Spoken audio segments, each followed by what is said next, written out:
अर्धप्रियायै नमः ॐ परायै नमः ॐ विश्वम्भरायै नमः ॐ कलालापायै नमः ॐ यतिराजसहोदर्यै नमः ॐ कृष्णानुरक्तायै नमः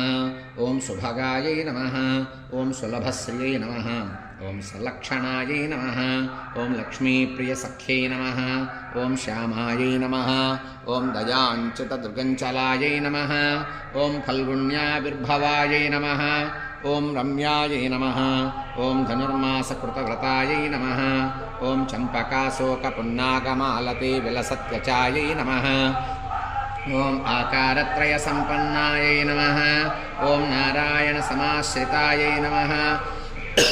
ॐ श्रीमदष्टाक्षरी मन्त्रराजस्थितमनोरथायै नमः ॐ मोक्षप्रदाननिपुणायै नमः ॐ मन्त्ररत्नाधिदेवतायै नमः ॐ ब्रह्मण्यायै नमः ॐ लोकजनन्यै नमः ॐ लीलामानुषरूपिण्यै नमः ॐ ब्रह्मज्ञायै नमः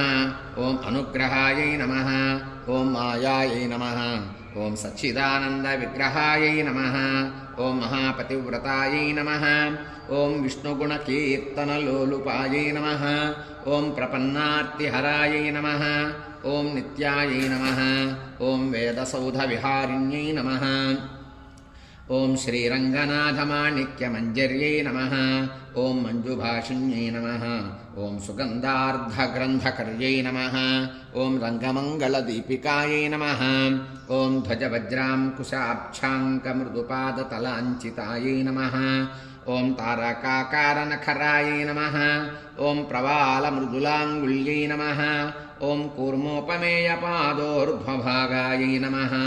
ॐ शोभनपार्ष्णिकायै नमः ॐ वेदार्थभावविदिततत्त्वबोधाङ्घ्रिपङ्कजायै नमः ॐ आनन्दबुद्बुदाकारसुगुल्फायै नमः ॐ परमायै नमः ॐ अणुकायै नमः ॐ तेजश्रियोज्ज्वलधृतपादाङ्गुलीसुभूषितायै नमः ॐ मेनकेतनतोनीलचारुजङ्घाविराजितायै नमः ॐ ककुदज्ञानयुग्माढ्यायै नमः ॐ स्वर्णरम्भाभसक्तिकायै नमः ॐ विशालजघनायै नमः ॐ पीनशुश्रोण्यै नमः ॐ मणिमेखलायै नमः ॐ आनन्दसागरावर्तगम्भीराम्भोजनाभिकायै नमः ॐ भास्वद्वलित्रिकायै नमः